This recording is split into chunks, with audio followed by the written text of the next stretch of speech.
Allez, on va débuter cette session. Ici, des retardataires arrivent. Bien sûr, j'irai leur ouvrir la porte virtuelle. Donc, bonjour et bienvenue à toutes et tous, mais je crois qu'on est encore sur à toutes. On est très heureux de vous accueillir pour ce nouveau webinaire SORISP. Pour ceux qui ne nous connaissent pas encore, SORISP, c'est un réseau national dédié à la RISP, donc à la recherche interventionnelle en santé des populations. Et ses missions sont de développer la RISP, mais aussi d'accompagner, de former et d'outiller ses parties prenantes. Ces webinaires sont pour nous l'occasion de vous proposer de courtes présentations qui peuvent porter sur les concepts et les méthodes mobilisées ou mobilisables en RISP, donc en recherche interventionnelle, mais aussi sur des sujets qui font l'actualité de la santé publique et dont la RISP se saisit. Aujourd'hui, nous accueillons Marie Chollet-Gomez. Elle est docteure en psychologie sociale et de la santé, pardon, et elle travaille actuellement au sein du laboratoire Epsilon, rattaché à l'université Paul Valéry de Montpellier en tant que post-doctorante.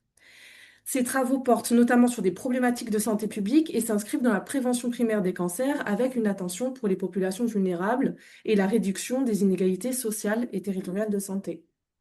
Aujourd'hui, l'intervention de Marie portera sur l'éducation par les pairs en matière de santé. Elle abordera notamment ses enjeux, ses principes et ses bénéfices. À travers le programme Soft Peers, vous découvrirez une illustration de cette stratégie, puisqu'en effet, Soft Peers mobilise le pair à pair pour prévenir le binge drinking chez les lycéens. Comme d'habitude, nous prévoyons donc un temps d'échange et de discussion en fin de session, et vous pourrez alors prendre directement la parole pour discuter avec Marie ou vous saisir du chat dont je me ferai le relais. Avant de commencer, encore un petit rappel technique. Le webinaire sera enregistré et revisionnable en libre accès sur le site internet de Sorisp et sur sa chaîne YouTube. Donc, si vous ne souhaitez pas apparaître à l'écran, vous pouvez garder vos caméras fermées. Je vous laisse donc entre les mains de Marie qui va vous accompagner dans le monde du pair à pair pour la prévention en santé. Je te laisse la parole. Bonjour à tous et merci pour votre présence et votre écoute.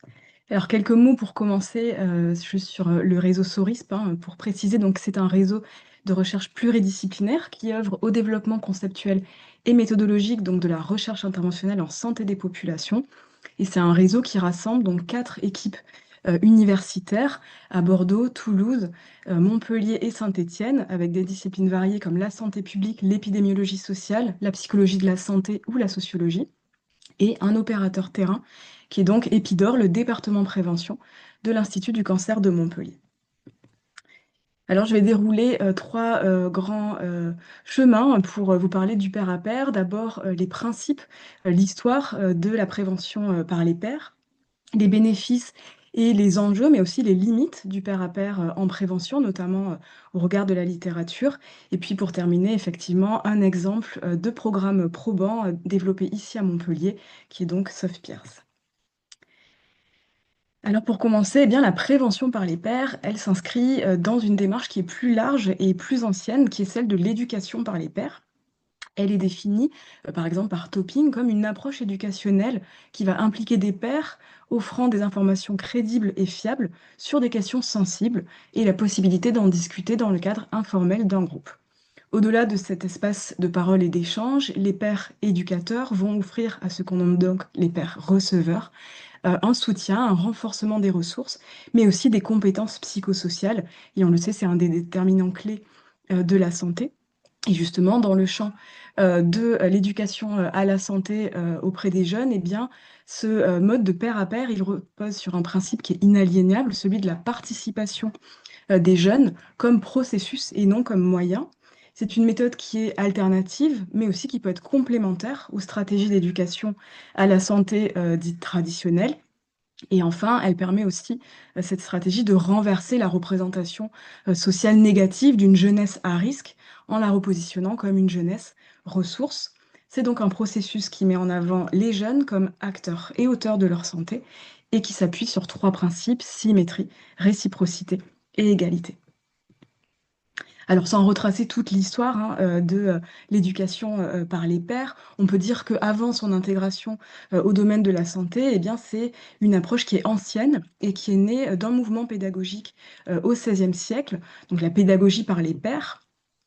qui est, par exemple, qui a vu le développement de l'enseignement mutuel en Angleterre ou encore le développement des colonies et des camps de vacances.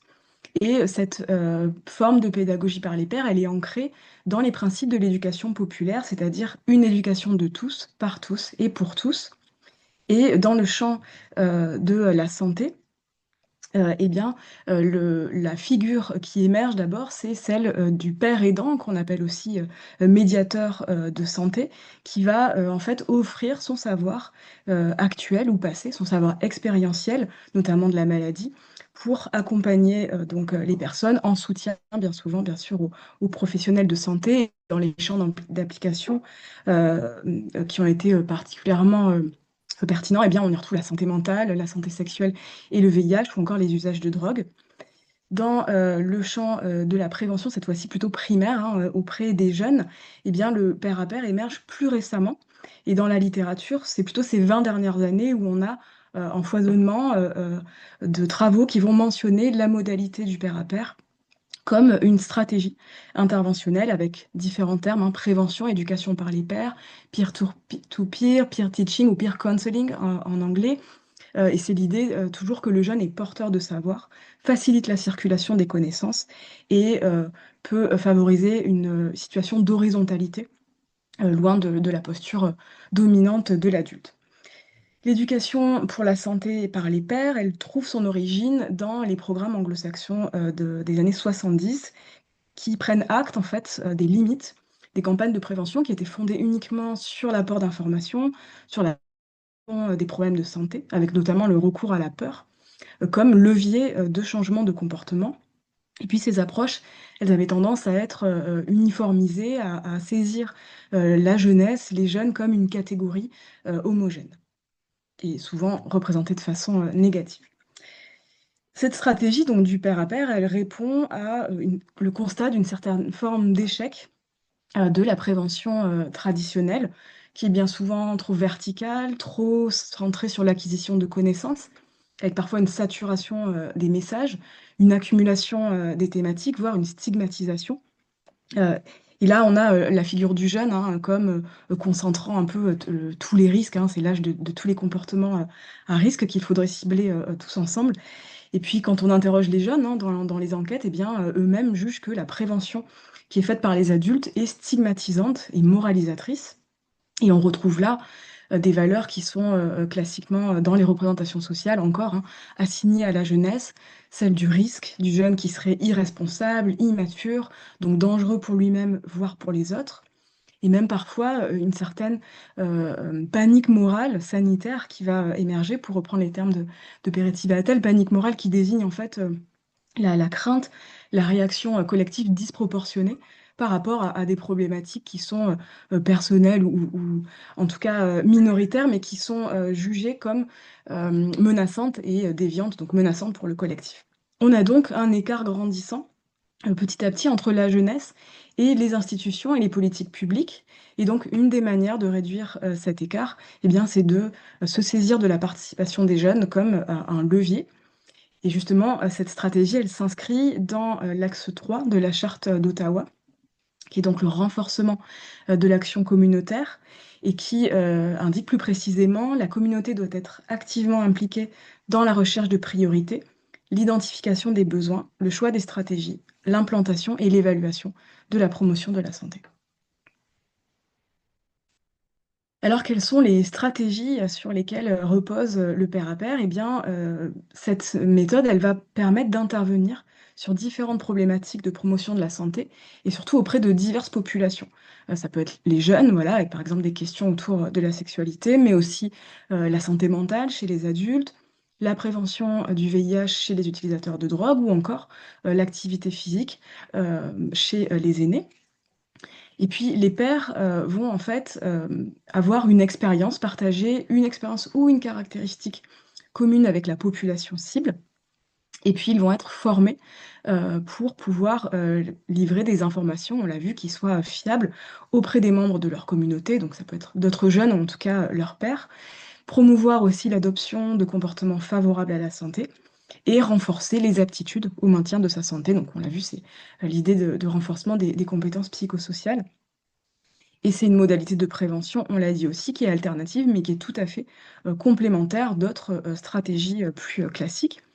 Et dans l'idée d'une action communautaire, hein, eh bien, il faut mettre en œuvre pour cette stratégie, qu'elle soit réussie, eh bien, de véritables démarches participatives, donc en ciblant vraiment des étapes de co-construction et de co-décision entre les adultes et les jeunes. Quels sont maintenant les bénéfices, les enjeux, voire les limites du pair à pair en prévention? Alors les atouts, on l'a vu, le fait de partager une expérience ou une caractéristique commune avec les bénéficiaires, eh bien ça va augmenter la crédibilité de la source, donc auprès des cibles, mais aussi maximiser l'acceptabilité des interventions. Et donc en ce sens, permettre une meilleure dissémination des interventions en réduisant aussi leur coût d'implantation. L'autre atout, c'est le fait de pouvoir atteindre des groupes plus vulnérables et en ce sens donc de pouvoir réduire les inégalités sociales de santé. On le sait, c'est une question qui est fondamentale et qui est bien souvent secondaire dans la recherche interventionnelle en santé, qui voilà, va souvent plutôt traiter des outcomes de santé et d'efficacité en délaissant parfois cette question de l'efficacité pour qui, dans quel contexte et pour tout le monde, ou de façon similaire pour tous les groupes sociaux.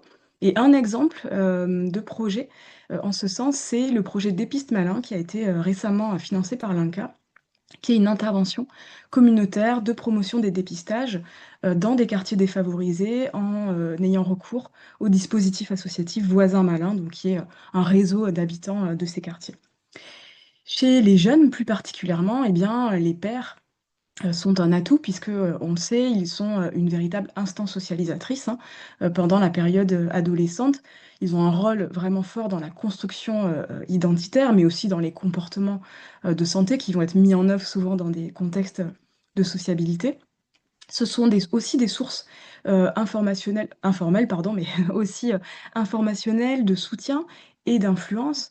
Et elles sont surtout plus sollicitées que les adultes à ces âges-là. Et puis, c'est aussi l'âge où on recherche une horizontalité beaucoup plus qu'un rapport d'autorité qui va être souvent défié. Et puis les bénéfices, on parle là beaucoup des bénéfices pour les pairs receveurs, mais les pairs éducateurs aussi vont pouvoir bénéficier eux-mêmes de certains avantages à l'issue des interventions, le fait de gagner en compétences par exemple, aussi en reconnaissance, en confiance en soi et même voir un phénomène dit d'auto-influence, hein, qui est bien connu en psychologie sociale et qui renvoie au fait de finalement s'auto-influencer lorsqu'on cherche à convaincre les autres, quand on a une démarche d'intervention et de promotion voilà, d'un comportement ou autre, et bien, quand on fait des mesures attitudinales et comportementales avant et après l'intervention, eh bien, les personnes qui avaient pour rôle de convaincre les autres sont elles-mêmes plus influencées et plus en accord avec ce qu'elles ont pu énoncer auprès des autres. Donc c'est un phénomène qui est aussi intéressant. Alors, quelle efficacité cette fois-ci dans la littérature, donc sans prétendre avoir fait une analyse vraiment exhaustive, mais j'ai identifié 3 travaux de synthèse qui me semblent intéressants. Le premier, c'est une revue de revues, donc c'est une revue des synthèses, une synthèse de synthèse. 3 types de synthèses qui sont regroupées là, des synthèses narratives qui vont être assez larges, voilà, pas forcément exhaustives, mais sur des questions plutôt larges. Des revues systématiques, donc qui là sont exhaustives et précises, et puis des méta-analyses qui vont compiler plusieurs études et les résultats de plusieurs études pour générer de nouveaux résultats. Donc c'est un travail réalisé par Topping en 2022 qui porte notamment sur les interventions basées sur l'éducation par les pairs. Il va distinguer différentes, on va dire, strates d'engagement des pairs de l'éducation à des aspects moins engageants, on va dire, de conseil ou de soutien par les pairs, c'est nommé counseling, qui sont plutôt de 1 à 1 voilà, dans la modalité d'intervention. Deux grands champs, celui des addictions. La synthèse montre que la prévention par les pairs, eh bien, elle est plus efficace que la prévention réalisée par des adultes, par des professionnels. Elle augmente notamment les connaissances. Sur les aspects comportementaux, eh bien, elle réduit les usages du tabac, par exemple, de l'alcool et du cannabis. Et sur l'aspect, alors moins prévention, mais sur l'aspect soutien au rétablissement, eh bien, la modalité du pair à pair permet aussi des changements comportementaux positifs, notamment au regard, par exemple, du sevrage ou de la réinsertion sociale. Sur les comportements de santé plutôt liés, donc ce qu'on peut nommer healthy lifestyle, alimentation, obésité, activité physique, là encore, la modalité pair à pair garantit un renforcement des connaissances, des attitudes, mais aussi des comportements, avec même parfois des indicateurs physiques améliorés, comme l'IMC ou le tour de taille. Mais par contre, les effets sont souvent difficiles à maintenir dans le temps et ne sont d'ailleurs pas toujours mesurés dans le temps. La revue conclut que la stratégie des pairs est plus efficace finalement que les professionnels. Enfin, les pairs sont jugés plus crédibles, plus engageants par les personnes. Les effets globalement sont positifs des interventions par les pairs. Et puis, Topping montre que finalement les revues les plus récentes montrent une efficacité qui est plus étayée sur les connaissances, mais aussi, et c'est ce qui manquait peut-être dans les travaux plus anciens, sur les comportements, même s'il reste encore des travaux à mener. Une hétérogénéité, bien sûr, des revues hein, dans leurs caractéristiques, dans le type d'études, la méthodologie voilà, qui est employée, avec notamment une des limites qui est fréquente lorsqu'on fait une synthèse de la littérature, qui est la qualité méthodologique, qui est assez variable hein, et pas toujours excellente des études qui sont comparées. Et enfin, une limite aussi, ou en tout cas un enjeu autour de la durabilité des effets qui sont observés. Deuxième travail de synthèse, cette fois-ci, c'est une revue systématique, donc exhaustive, qui inclut donc 73 travaux, interventions, en contexte scolaire particulièrement. Donc c'est Dodd et collaborateurs en 2022. Il montre que donc, les interventions d'éducation par les pairs, donc ici on cible les 11-18 ans, couvrent un large éventail de domaines liés à la santé, hein, santé mentale, santé physique, santé sexuelle ou encore alimentation, substances psychoactives. Dans le champ de ce qu'on a nommé donc les healthy lifestyle, donc nutrition, activité physique, etc. 17 études seront recensées, dont 10 essais randomisés contrôlés. L'efficacité des travaux est limitée puisque 41% de ces études montrent une efficacité, 47% sont inefficaces et les études restantes montrent des effets mitigés ou incomplets. Les outcomes concernent notamment les connaissances et les attitudes, et une seule étude montre un effet sur les comportements. Sur la prévention des consommations, donc les substances psychoactives, 16 études sont recensées, dont 10 essais randomisés contrôlés. La moitié d'entre elles sont efficaces. Là encore, 37% et quelques sont inefficaces, et le reste démontre une efficacité mitigée. Le travail de synthèse donc, de Dodd conclut à une hétérogénéité, à nouveau, des études, avec notamment une qualité méthodologique qui est variable. Encore une fois, c'est assez fréquent. C'est ce qui ne permet pas toujours de comparer les études entre elles. Une variabilité aussi dans les outcomes qui sont évalués par les études, la manière de les mesurer, le contexte aussi culturel des travaux. On a des travaux en Inde, aux États-Unis, en Europe, donc avec aussi une comparaison culturelle qui peut être limitée. Un manque de description aussi des interventions et notamment dans la forme, les modalités que prennent ces stratégies par les pairs. Et ça, c'est bon, c'est assez fréquent dans la littérature. Il y a un manque de description claire et détaillée des méthodes d'intervention. Une question aussi autour de la standardisation versus le déploiement en vie réelle, hein, qui est toujours la tension dans la recherche interventionnelle, hein, quid de l'adaptation à d'autres contextes aussi. Donc l'étude conclut à une stratégie prometteuse hein, pour le pair à pair, mais avec encore un besoin de preuves solides dans le sens avec des travaux de qualité méthodologique forte. À nouveau, des outcomes plutôt autour des connaissances et des attitudes, plutôt que sur les comportements, donc des travaux aussi en ce sens à mener. Et puis, la revue conclut par un besoin dans la littérature d'identifier, au-delà de la question de l'efficacité ou non, hein, finalement, quels sont les mécanismes d'efficacité ou non du pair à pair, comment ça marche et pourquoi ça marche ou pas. Et donc, Dodd, avec un autre collègue, donc Widnall, plus récemment, s'est justement attaqué à cette revue, cette fois-ci une revue réaliste des mécanismes clés en contexte scolaire, donc sur la même tranche de population. Et donc, dans les mécanismes qui sont un petit peu fondamentaux, qui sont listés, eh bien, on retrouve le peerness, qu'on peut traduire par la similarité, de la cible entre donc les pairs éducateurs et receveurs, le peer modeling qui renvoie plutôt à l'idée d'un modèle, un modèle d'influence, un bon équilibre entre l'autonomie et le soutien. Donc là, c'est la position des adultes qui doit rendre autonomes les pairs éducateurs tout en assurant une fonction de soutien. Et puis une diffusion aussi qui soit au-delà des séances prévues, en fait, finalement, par l'intervention. Une diffusion qui soit aussi informelle, des échanges qui soient entre les jeunes au-delà de ce qui est prévu par le temps de l'intervention. Et enfin, eh bien, l'usage de méthodes innovantes, notamment ludiques et engageantes pour les jeunes. Alors, quels sont aussi les risques de la méthode du pair à pair, de cette stratégie? Eh bien, le premier, c'est la mise à l'écart possible du jeune par la communauté. On va l'appeler un faillot. Il va être marginalisé en fait par le statut qui va être tout à coup proche des adultes. Un risque aussi de tension interne alors, c'est vrai que partager du coup un savoir expérientiel, c'est intéressant, mais qu'en est-il lorsqu'on est encore installé dans une pratique ou dans un comportement?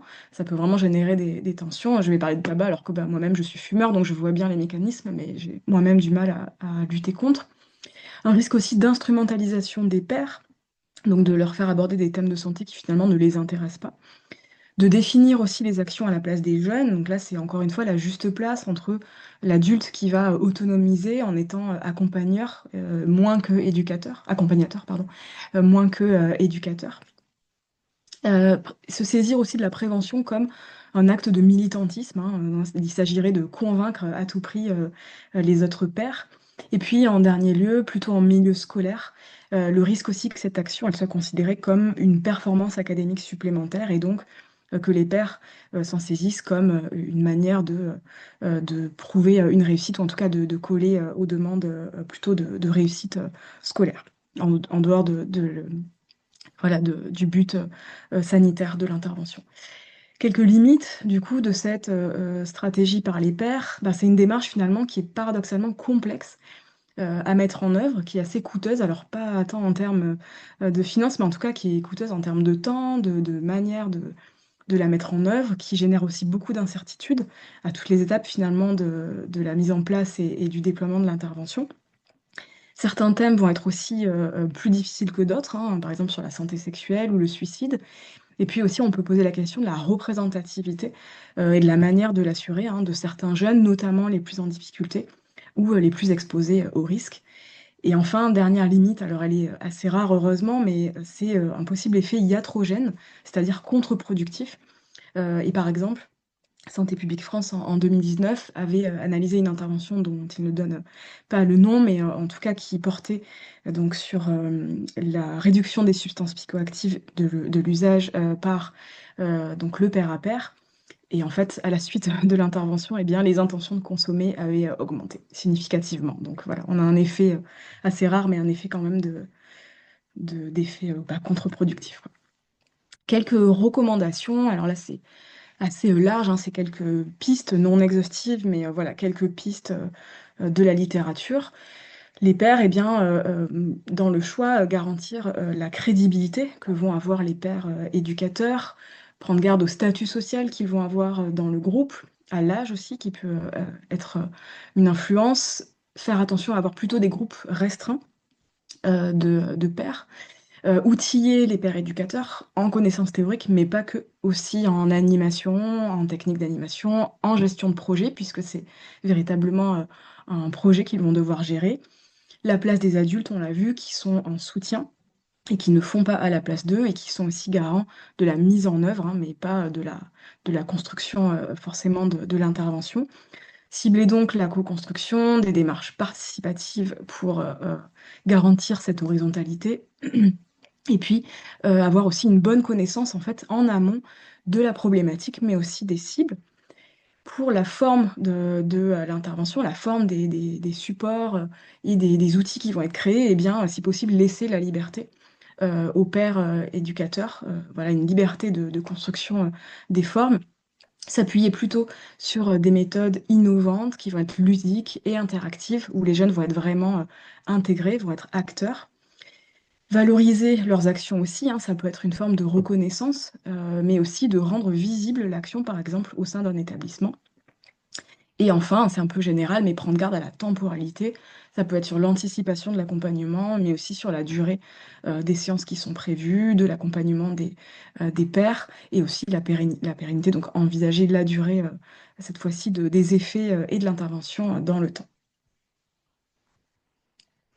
Alors maintenant, un exemple un petit peu plus concret, donc sur une intervention probante qui est basée sur le pair à pair, et donc qui s'appelle Soft Peers. SoftPeer, c'est un programme qui vise à agir par les pairs, donc pour réduire les API, ce sont les alcoolisations ponctuelles importantes, aussi nommées binge drinking, chez des lycéens. Alors c'est une intervention qui apparaissait jusqu'il y a peu, ça a été un peu restructuré, mais qui figurait sur le portail des interventions prometteuses et probantes de Santé publique France. Et c'est d'abord une intervention qui est ancrée théoriquement. Alors on le sait, on a beaucoup de modèles socio-cognitifs en psychologie sociale, plutôt des modèles explicatifs de la motivation et du comportement. Ces modèles fournissent un cadre qui est structurant pour construire une intervention comportementale, mais bien souvent la littérature montre une faible qualité d'implémentation théorique dans les actions qui sont déployées.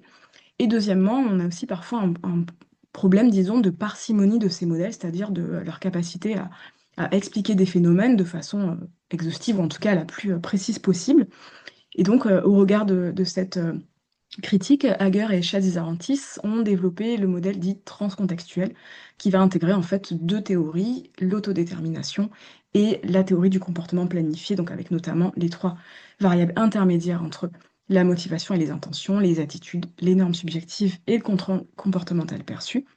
Donc c'est ce modèle-là qui est sous-jacent à l'intervention Soft Peers, et on verra qu'il est travaillé par deux phases, je le détaillerai pour la méthode ensuite.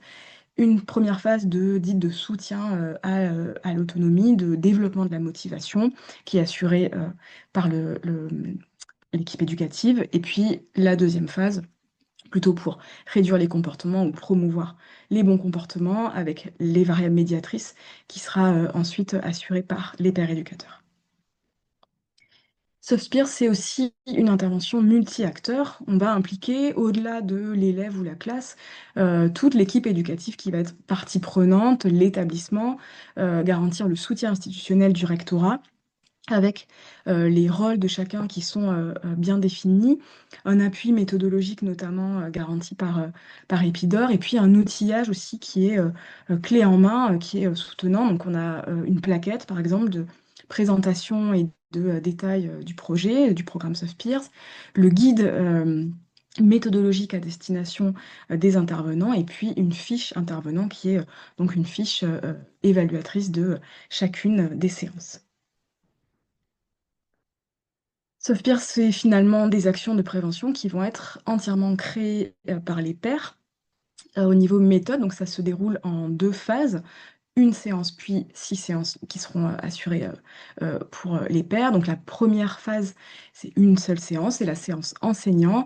Cette fois-ci, l'enseignant ou en tout cas un membre de l'équipe éducative va promouvoir donc la motivation, soutenir la motivation autonome. Donc c'est un temps d'information, d'échange avec une activité d'autoréflexion aussi sur les habitudes, par exemple, de consommation, et puis des échanges en binôme. Et c'est aussi une séance qui va permettre d'identifier les pairs éducateurs. Deuxième phase ensuite, les 6 séances, donc, qui vont permettre d'accompagner, de former et d'outiller les pairs éducateurs jusqu'à ce qu'ils produisent donc les actions de prévention. Ils vont notamment, donc c'est des séances qui sont d'1h30, qui sont assurées par des professionnels en éducation à la santé et un responsable scientifique qui garantit en fait la qualité disons, de l'implémentation théorique. Et les pairs éducateurs vont notamment être acculturés, disons, aux variables théoriques qui sont sous-jacentes à l'intervention et qu'ils vont venir travailler, opérationnaliser en fait dans leurs actions. Et puis ils sont bien sûr formés à l'élaboration d'actions de prévention. À l'issue des 6 séances, les pairs éducateurs présentent donc à leurs camarades les outils qui prennent des formes variables, hein. Ça peut être par exemple un jeu type jeu de loi, ça peut être un film, une intervention orale, voilà, ça peut être des formes très variables. Il y a vraiment une liberté, comme on disait tout à l'heure, c'est important, une liberté du format, mais un ancrage ou en tout cas un cadrage théorique qui est sous-jacent. Soft Peers, c'est aussi une intervention ou une action qui est valorisée, ou qui valorise en tout cas les élèves et les établissements. D'abord, côté élèves, eh bien, une attestation d'engagement citoyen qui est donnée aux élèves. Pour l'établissement, c'est une vignette établissement participant qui est fournie. Et puis, il y a également la journée des pairs. Donc ça, c'est une journée importante à Épidore où les établissements participants viennent en fait sur le site d'Épidore, donc à Montpellier, et c'est une grande journée d'échange inter-établissements, de présentation respective hein, des outils réalisés par chaque établissement, avec une valorisation, puisque, comme on le voit sur les photos, les jeunes vont pouvoir tester tour à tour hein, les différents sortes d'ateliers, hein, ça prend la forme un petit peu d'ateliers comme ça, et ils vont tester les différents outils et actions. Donc voilà, on a des exemples par post-it, une autre action qui était plutôt autour des aspects sensoriels. Donc voilà, les jeunes viennent tester et partager. Alors, les résultats de l'efficacité pilote, donc, qui avait été testé par un essai randomisé contrôlé assez important hein, pour du pilote, puisqu'il avait ciblé plus de 2000 jeunes. Donc l'efficacité, elle est démontrée à la fois sur la proportion d'élèves ayant pratiqué des API, mais aussi sur la fréquence d'API. Donc c'est demandé sur les 30 derniers jours, hein, dans la question qui est posée aux jeunes. Et donc là, on a le résultat sur le graphique du modèle mixte, donc sur la fréquence du binge drinking, avec donc un effet. Hein, quand on regarde sur le groupe contrôle, on a une augmentation, alors j'allais dire peut-être naturelle, en tout cas une augmentation qui est peut-être celle voilà, classique des jeunes à cet âge-là. Alors que dans le groupe intervention, eh bien, on n'a aucune augmentation, hein, donc, en tout cas, c'est pas significatif. Donc, un effet de maintien en fait des comportements. Donc, Soft Peers a cet effet intéressant à la fois de réduction d'un comportement excessif, mais aussi certainement d'un maintien d'un comportement favorable. Et puis, un autre résultat qui est intéressant, c'est dans la perspective des inégalités sociales de santé. On l'a vu, c'est une question importante dans la recherche interventionnelle, et bien quand on analyse les effets par niveau de défavorisation, donc c'est au regard de l'EDI. L'EDI, c'est un indicateur de déprivation, de défavorisation, donc qui va de 1 à 5 et qu'on va pouvoir répartir en deux catégories. Ici, pour ces analyses, eh bien, les analyses statistiques montrent que l'efficacité est plus marquée dans les lycées les plus défavorisés. Donc c'est vraiment un effet qui va dans le sens de la prise en compte des ISS. Deuxième aspect de l'évaluation, au-delà de la question de l'efficacité, on l'a vu, il faut aussi poser la question des mécanismes, en tout cas de l'implémentation, des freins et leviers à l'implémentation, de l'acceptabilité de l'intervention. C'était évalué donc par une analyse de processus avec 34 entretiens et focus group impliquant les parties prenantes de l'intervention. Du côté du personnel éducatif, l'approche par les pairs, elle est jugée pertinente et appréciée. Le programme a été bien implémenté, malgré quelques petites contraintes de temps ou logistique, avec à chaque fois une bonne adaptation euh, pour garantir la bonne mise en œuvre. Les pairs éducateurs ont jugé que le programme était approprié, agréable, enrichissant. Et les pairs receveurs ont aussi estimé que l'approche par les pairs était appréciée et surtout plus ouverte et agréable qu'une approche par des adultes. Et enfin, ils ont identifié une efficacité, alors qui est à prendre avec précaution, bien sûr, parce que c'est dans les discours, mais en tout cas une certaine efficacité perçue sur leur connaissance et leur capacité à réguler leur comportement. Et juste pour citer un verbatim, hein, un père receveur qui indiquait: «J'ai apprécié que ce soit nos camarades qui nous apprennent des choses. On a plus de proximité entre nous pour échanger et être à l'écoute. Et les outils étaient très ludiques, tout le monde a participé.» Et enfin, un dernier critère finalement pour cette intervention. On a là une étude qui était évaluée, il me semble, en 2018-2020. Et bien, Softpeer, c'est une intervention qui est pérenne, qui continue à être déployée au-delà de l'Hérault, dans toute la région Occitanie, mais qui fait aussi l'objet d'un déploiement en région PACA et Nouvelle-Aquitaine, et qui fera peut-être l'objet aussi de futures, on l'espère, analyses pour évaluer notamment sa transférabilité et son efficacité sur d'autres territoires. Pour conclure, donc, la méthode du pair à pair, l'éducation par les pairs, c'est au-delà de la question de la prévention, une stratégie qui est ancienne, hein, c'est une forme pédagogique qui est assez ancienne. C'est une stratégie en santé qui est alternative, mais qui peut être tout à fait complémentaire à d'autres modalités. Elle s'appuie sur la perception de la jeunesse ou la considération de la jeunesse comme ressource, hein, loin de cette représentation sociale des jeunes comme immatures, irresponsables, dans les comportements à risque. Et puis c'est une modalité qui va permettre une meilleure acceptabilité des interventions et aussi réduire les inégalités sociales de santé en atteignant des populations parfois vulnérables. C'est une stratégie qui demande à mettre en œuvre quand même une vraie démarche participative, une co-construction avec les adultes. Et puis, ça permet plus largement, hein, de repenser la participation des jeunes à l'élaboration des politiques publiques et des programmes de santé qui les concernent, hein, finalement. Et enfin, sur les aspects liés à l'efficacité, on l'a vu, elle est étayée dans la littérature, même si des travaux, notamment de très bonne qualité méthodologique, sont encore nécessaires, s'il faut encore des éléments sur les comportements, au-delà des mesures attitudinales ou en termes de connaissances. Et puis, on a quand même montré un exemple d'intervention probante, qui est donc Soft Peers. Et on a aussi notre intervention nommée P2P sur le tabagisme, développée ici à Montpellier, qui est aussi sur le pair à pair et qui a aussi montré son efficacité, y compris en contexte de transférabilité. Et puis pour terminer, vous avez peut-être des questions que j'ai pas trop abordées autour de l'outillage, en fait, dans voilà, la démarche, la construction d'une intervention par les pairs. Alors, est-ce qu'il existe des guidelines, des démarches méthodologiques, ou en tout cas des appuis pour mettre en place, pour évaluer une intervention par les pairs? Eh bien, dans la littérature, non. En tout cas, je n'en ai pas trouvé. Par contre, il existe des outils ou des démarches plutôt sur, de façon plus générale, hein, plus large, sur la démarche participative et la co-construction des interventions. Donc c'est vers ça que je vais plutôt vous diriger. Sur le site Sorisp, donc sur notre site internet, vous pouvez retrouver, alors ce sera à nouveau nourri, mais vous avez par exemple des exemples d'outils et de méthodes.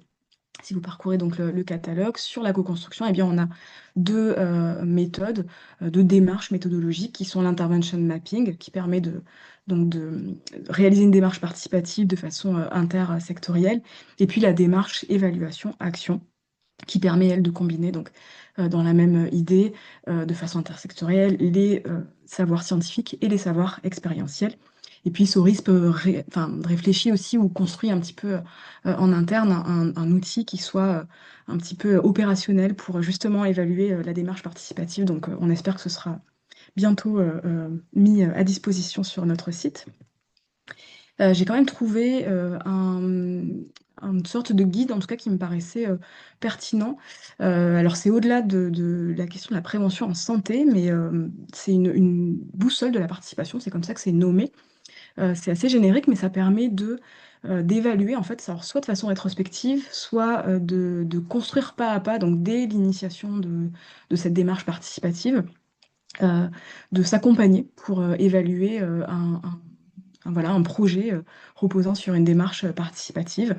Et donc, vous avez notamment l'échelle d'Einstein, hein, qui est bien connue, qui permet d'évaluer les différents degrés de participation, qui va, voilà, on va dire, l'aspect utilisation des personnes, ou en tout cas instrumentalisation, jusqu'à une pleine participation, une pleine co-construction et considération de leur point de vue.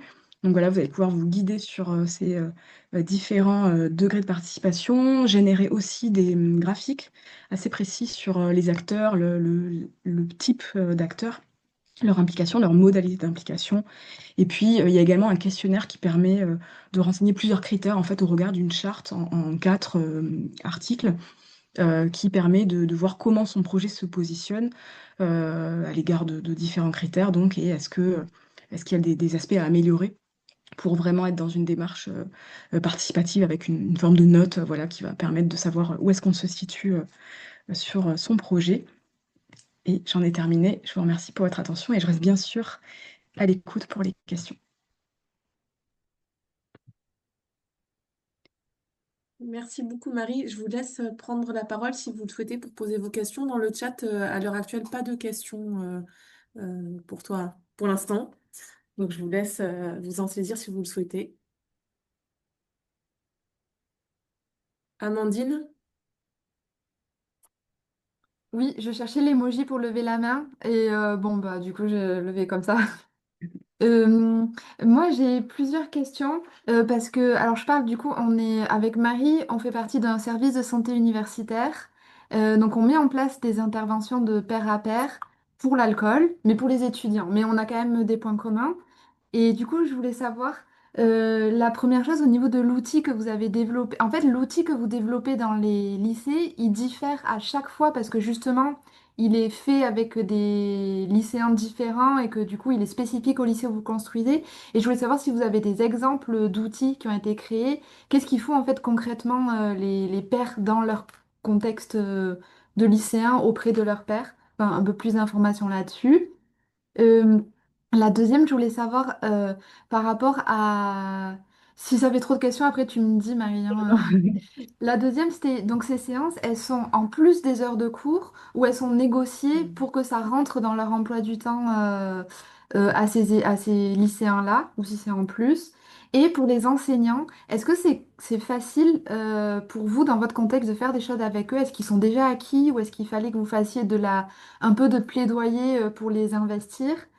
Et par rapport à ça aussi, sur la question, je n'ai pas bien compris comment vous faites avec les enseignants pour influencer justement la motivation, enfin comment ça se passe avec l'histoire de la motivation autonome là, si tu veux bien, enfin si c'est possible de préciser cet aspect-là. Ok. Alors, pour prendre dans l'ordre, donc sur l'aspect spécifique des outils, alors effectivement, pour chaque établissement, on va avoir des outils qui vont être variables, mais c'est vraiment variable dans la forme, en fait, le support qui va être proposé. Nous, ce qu'on va garantir, entre guillemets, on va s'assurer qu'il y ait une bonne implémentation théorique, c'est-à-dire que les variables du modèle sous-jacent, en fait, elles soient respectées dans leur opérationnalisation. Alors voilà, ça va être variable, mais qu'elles soient bien présentes. Et en fait, les pairs éducateurs, eh bien, ils vont être formés au modèle transcontextuel. Donc en fait, ils vont appliquer en quelque sorte ce modèle-là et ses variables. Et donc, par exemple, dans les outils que ça peut donner, alors j'ai pas tout en tête parce que en plus, j'ai pas forcément assisté à l'intervention et à ce qui a pu être créé, mais de ce que j'ai pu voir, bah, par exemple, on avait un jeu de loi qui était créé pour justement d'abord identifier des profils un peu de consommation et d'usage, et puis ensuite avancer en fonction de ce que je peux mettre en place ou pas, par exemple. Je sais pas, sur le contrôle comportemental perçu, est-ce que je me sens capable finalement de refuser dans le contexte d'une soirée? Qu'est-ce que je peux mettre en œuvre en fait pour maintenir ma motivation à ne pas consommer? Donc voilà, ça peut être un jeu de loi. Il y a eu aussi un petit film par exemple qui montrait des jeunes lors d'une soirée, voilà, un groupe d'amis qui fait une soirée et puis ils font un jeu d'alcool. Donc voilà, c'est vraiment un jeu où il faut boire le plus possible. L'un d'eux tombe dans les pommes et donc à la suite de ça, ils renversent un peu la situation. Ils vont proposer une alternative en fait pour montrer qu'on peut quand même s'amuser sans consommer. Voilà, ça montre un peu des chemins aussi alternatifs en contexte de soirée ou de sociabilité adolescente. Sur l'emploi du temps, donc ce sont des séances d'1 h 30 qui sont ajustables en fonction de l'emploi du temps, qui ne sont pas en plus. Alors peut-être je me tourne vers Mathieu Gourland, qui est donc directeur à Épidore et qui connaît bien l'intervention, pour pas dire de bêtises sur ces 6 séances destinées aux pères éducateurs.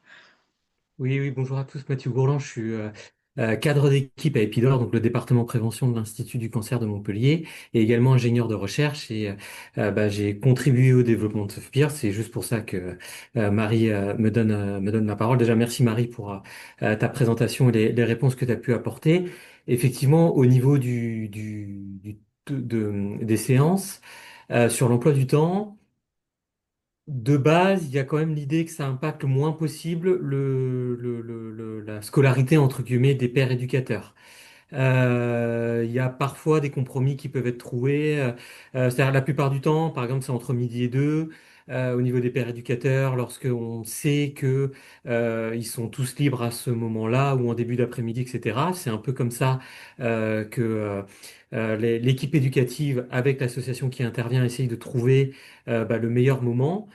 Parfois, ça peut arriver que sur quelques séances, un père éducateur puisse manquer un bout d'enseignement. Voilà, c'est pas le cas le plus fréquent, mais ça peut arriver. Et du coup, ça me permet de mettre en avant par rapport à la présentation très équilibrée de Marie sur les avantages, inconvénients, en tout cas faire attention aussi, il y a aussi des choses auxquelles qu'il faut considérer lorsqu'on met en place une intervention par les pairs éducateurs, c'est que l'étude de faisabilité qu'a rapporté Marie mettait aussi en avant dans les limites ça peut être compliqué, notamment pour les personnes qui doivent gérer les emplois du temps des pères éducateurs, d'arriver à insérer parfois ces séances de préparation des outils en fonction du niveau d'organisation du lycée, vous voyez, du niveau de communication interne du lycée, etc. Ça peut être compliqué à certains moments. On s'en sort toujours, notamment lorsque l'équipe éducative repose sur plusieurs personnes et pas juste sur une personne qui prendrait à elle seule la charge de tout organiser au sein de l'établissement. Mais effectivement, c'est un point de vigilance pour ce genre d'intervention. Et oui, en fait, oui, c'est tout la question de l'ajustement entre prendre assez de temps pour bien former et bien accompagner les pères éducateurs et en même temps ne pas grignoter sur ce qui peut aussi affecter leur engagement, c'est-à-dire l'emploi du temps et les ressources et le temps qu'ils vont pouvoir aussi engager dans la démarche. Donc c'est un juste équilibre à trouver. Et ensuite, donc, tu avais une question sur les enseignants, de quelle manière on les implique. Alors, pareil, là, Mathieu, tu compléteras, mais moi, je cite souvent, en fait, le partenariat vraiment historique entre Épidore. Donc, ce sera vrai certainement plus pour l'Occitanie, à voir sur d'autres territoires, mais un partenariat assez fort, un soutien institutionnel historique, en fait, entre le rectorat et l'Académie de Montpellier et Épidore qui fait que c'est vrai pour Softpeer, c'est vrai aussi pour de nombreuses autres interventions qu'on peut déployer à Épidore. Les enseignants embarquent en fait avec nous. Donc ça, c'est vraiment un travail, on va dire, d'engagement qui est déblayé, entre guillemets, par l'institution. Ça fait un peu de la pub pour Épidore, mais c'est vrai. C'est vraiment une des fonctions clés, en fait, de réussite de nos interventions.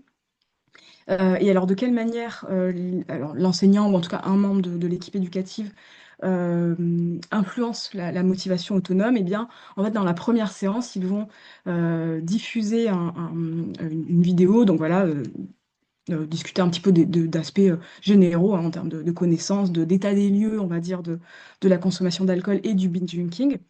Et puis, on va avoir un temps aussi, donc je crois que c'est 55 minutes cette séance.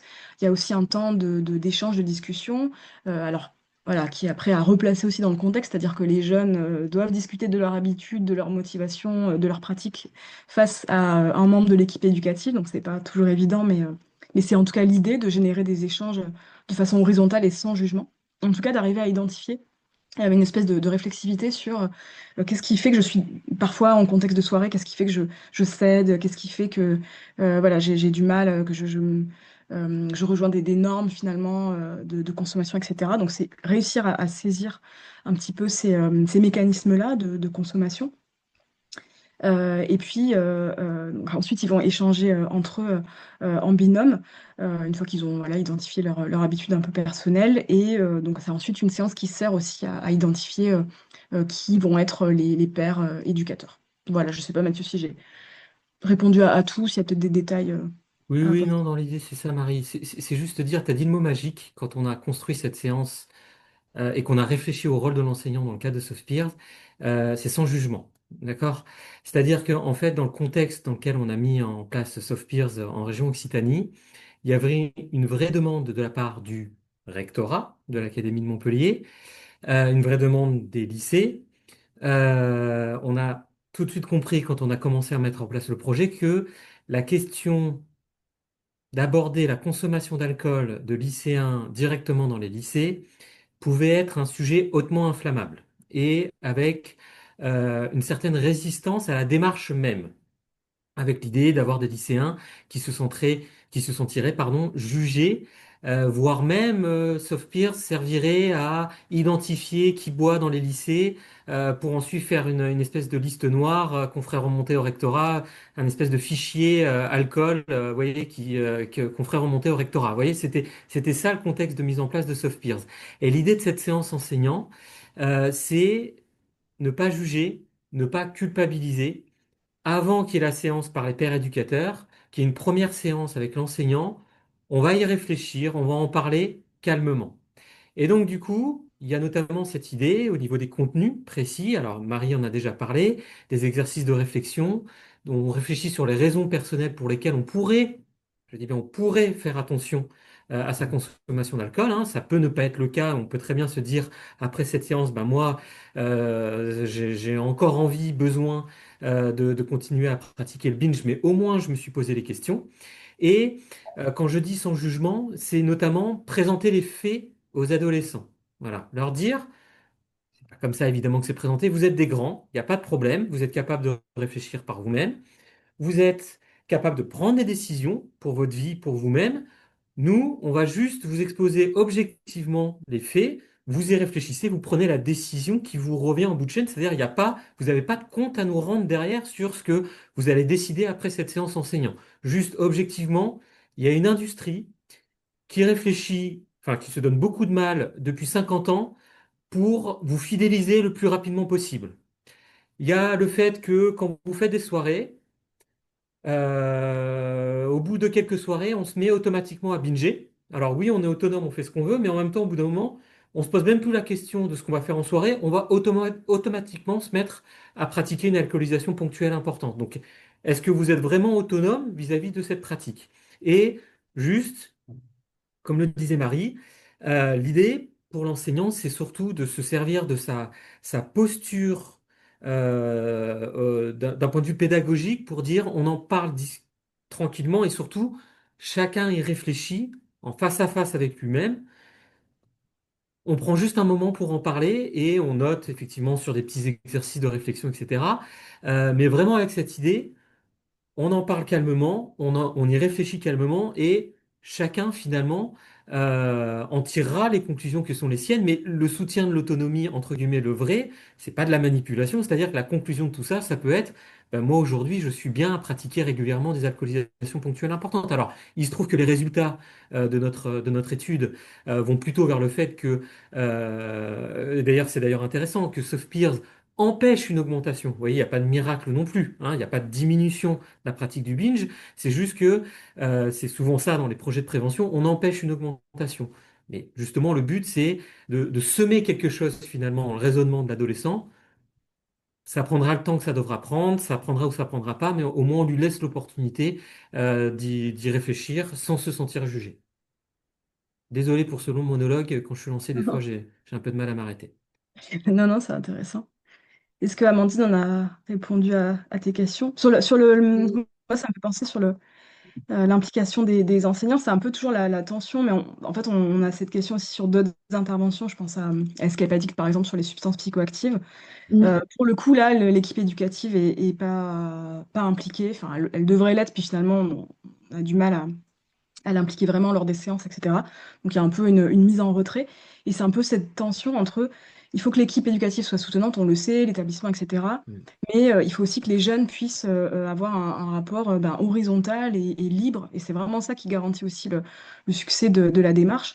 Et c'est l'intérêt aussi d'avoir des intervenants extérieurs, des intervenants, voilà, des Mm. professionnels de l'éducation à la santé, mais en tout cas des intervenants extérieurs, qui est une forme de modalité vraiment externe dans l'intervention pour que ça puisse vraiment générer des échanges sincères, sans jugement. Et donc, il y a un peu une tension, là, ou en tout cas un équilibre à trouver entre je dois impliquer, embarquer la communauté éducative, mais ils ne doivent pas être sur l'épaule de l'étudiant qui construit son intervention. Et voilà, il y a un peu cette question de l'équilibre à trouver. Je peux avoir juste une requête et après je laisse Leslie parler? Oui. Et du coup, moi je trouve ça vraiment passionnant le fait que vous arrivez à chaque fois à intégrer la théorie dans les outils qui sont créés. Et comme je sais que dans SORISP, vous avez quand même comme objectif de créer des outils. Nous, on serait vraiment friandes de voir un outil qui montre très concrètement comment vous faites pour que quand ils créent leurs outils, même s'ils connaissent la théorie, enfin, il y a une espèce de réorientation aussi pour à chaque fois intégrer les construits de la théorie. Enfin, nous, on en est là. Donc Mm. voilà, c'est juste une requête si jamais vous avez du temps et des ressources à mettre Bah, là-dedans. nous, oui, c'est un peu dans le réseau Souris, c'est un peu la spécificité, on va dire montpelliéraine, c'est vraiment d'avoir un ancrage théorique précis et fort à chaque fois dans nos interventions. Après, sur Soft Peers, je vais vous faire un peu déchanter, mais alors, Ah, c'est merci. aussi un résultat intéressant, mais en fait, ce qui est amusant quand on regarde les résultats, c'est que finalement, l'intervention, elle agit pas tant, enfin, le modèle sous-jacent, il n'est pas tant explicatif que ça de l'efficacité. Et en fait, quand on regarde l'intervention, elle agit sur les attitudes, mais les autres variables intermédiaires du comportement, eh ben, elles bougent pas énormément. Donc ça, c'est aussi un résultat à part entière, c'est que les mécanismes d'efficacité qu'on avait présupposés par le modèle théorique, ils sont certainement en jeu, mais c'est pas ça qui fait la puissance en fait de l'efficacité. Et ça, c'est une question qu'on est en train de se poser à l'échelle du réseau, c'est d'aller aussi chercher d'autres mécanismes d'efficacité qu'on n'a pas forcément anticipés, mais qui sont présents, qui sont certainement contextuels, qui sont liés voilà, peut-être au peer modeling, justement, on parlait, la place du père, c'est tous les mécanismes un peu en jeu, plutôt d'ordre psychosociaux, qui génèrent en fait finalement l'efficacité. Donc c'est une question assez intéressante Ok. qu'on va creuser aussi sur ces questions d'implémentation théorique, de fidélité, etc. Et pardon, j'ai débordé Leslie, oui, pardon. Ah oui, merci Marie pour cette présentation. J'avais une question, alors je ne sais pas si ce sera plutôt pour toi ou pour Mathieu, mais du coup tu as présenté un certain nombre de limites en ce qui concerne le pair à pair et je me demandais si vous aviez des exemples dans Soft Peers de réussite, de dépassement de ces limites et notamment de la question de la représentativité des jeunes qui s'investissent dans le pair à pair et notamment comment dans Soft Peers, on arrive ou pas à faire intervenir les jeunes les plus en difficulté scolairement, par exemple, notamment aussi parce que tu as dit que l'efficacité, elle était davantage marquée dans les lycées défavorisés. Donc voilà, je voulais savoir s'il y avait un lien entre tout ça et s'il y avait un exemple de réussite de dépassement de ces limites et de cette limite en particulier. Alors moi, peut-être Mathieu, tu auras des éléments, mais sur le profil, enfin, déjà ce qu'on a évalué, parce que c'est vraiment, ça aurait demandé une évaluation un peu systématique, mais sur le profil des pères éducateurs, est-ce qu'on a des éléments sur une surreprésentativité de certains profils dans certains établissements, voilà, plus ou moins en difficulté? Est-ce que tu as des éléments autour de ça? Ah, pardon, j'ai cru que j'avais enlevé l'audio. Vous voyez, j'ai bien fait heureusement que personne ne m'a interrompu parce que sinon vous auriez eu le droit à ma conversation. Non, non, alors effectivement, sur ces éléments-là, euh, ce qu'on sait aujourd'hui, c'est pas hyper abouti au niveau des informations qu'on a. C'est quelque chose qu'on doit sans doute davantage prendre en compte. Euh, on sait juste à l'échelle des lycées, en tout cas intéressés par Soft Peers, que sur ce que les retours qu'on a de l'éducation nationale, il y a un peu tous les profils de lycées qui sont intéressés par cette thématique. Alors on parle de lycées généraux, mais vous voyez, au niveau de la carte du rectorat de l'Académie de Montpellier, zones favorisées, défavorisées, etc. Et enfin, l'étude pilote qu'a rapporté Marie, on avait effectivement au niveau des lycées volontaires, au niveau de la stratification, ben, on avait des lycées avec un EDI plutôt élevé. En tout cas, il y avait un certain nombre de lycées qui avaient un EDI plutôt, un indice de défavorisation plutôt élevé. Ensuite, toujours sur cette thématique, ce que je peux vous dire, c'est que, alors plus sur le grand frère de Softpeer, c'est-à-dire P2P, ça vaut ce que ça vaut, hein. C'est au niveau de notre démarche et c'est quelque chose, à mon avis, qu'on doit davantage creuser. C'est plus au niveau des résultats sur les pairs receveurs, hein, pas nécessairement, j'ai bien compris, enfin, il me semble, ta question, Leslie, au niveau des pairs éducateurs, c'est encore autre chose, mais au niveau des pairs receveurs, ce qu'on sait, c'est qu'à minima, on l'a fait aussi sur SoftPeers, mais j'ai un peu moins les résultats en tête. À minima, nos P2P et SoftPeers, donc nos interventions par les pairs, ne creusent pas les inégalités, en tout cas telles que nous, on les mesure, hein, avec énormément de prudence. C'est-à-dire que, par exemple, on interroge les jeunes sur est-ce qu'ils perçoivent vivre dans des familles avec des difficultés financières. On dichotomise la variable oui, non, et on constate que le niveau d'efficacité de P2P ou SoftPeers est le même, en tout cas la taille d'effet au niveau du résultat quantitatif est la même quand on essaye de modérer en fait par le niveau de difficulté financière perçue. Donc ça c'est plutôt sur le côté recherche. Sur le côté un peu plus empirique, Donc, comme je disais tout à l'heure, au niveau des lycées, depuis toutes ces années où Softpeers est mis en place, on a vraiment voilà, différents profils de lycées qui sont intéressés. Ensuite, pour les groupes de pairs éducateurs, honnêtement, on va pas aussi loin, malheureusement, dans vous voyez, la finesse sur la façon, les informations en tout cas qu'on récolte chaque année sur les pairs éducateurs. En tout cas, on n'a jamais eu de retour particulier de problèmes majeurs avec des gens, vous voyez, en difficulté, qui auraient posé des soucis au niveau de la mise en place de Softpeers, etc. Mais honnêtement, là, c'est indirectement, il nous semble que On sait que dans les pères éducateurs, par contre, il y a des buveurs, non-buveurs, etc. Vous voyez, les profils peuvent être un peu différents. Sur le fait qu'il y ait des pères éducateurs, notamment en difficulté ou issus de certains milieux ou ayant un certain statut socio-économique, ça là-dessus, honnêtement, on n'est pas assez fin dans les informations qu'on récupère Mais aujourd'hui. on va le faire par contre. Je Oui, fais un peu un oui, teasing, mais c'est oui. une initiative qu'on a là sur justement l'analyse des mécanismes. C'est un projet qu'on va mettre en œuvre là à partir de janvier. Et là, pour le coup, on a vraiment une stratégie fine d'aller analyser ce qui se passe sur le terrain par des observations non participantes, des entretiens, etc., avec un angle un petit peu plus sociologique pour aller justement voir quels sont les profils, en fait, qui parle à qui, voilà, dans des lycées REP, est-ce que il y a certaines pratiques plus ou moins répandues, pourquoi est-ce que certains deviennent pères éducateurs, pas d'autres, etc., les enjeux un peu au niveau du groupe, donc affaire à suivre en tout cas du côté de Softpeers, mais on va essayer de mettre un peu plus à jour ces mécanismes et de réfléchir un peu plus en termes d'inégalité sociale de santé. Merci. Merci. Et merci beaucoup pour ce petit teasing. En effet, on reste un peu sur notre faim comme ça parce qu'on va devoir se quitter. Donc, on attendra le prochain épisode, je pense, avec impatience.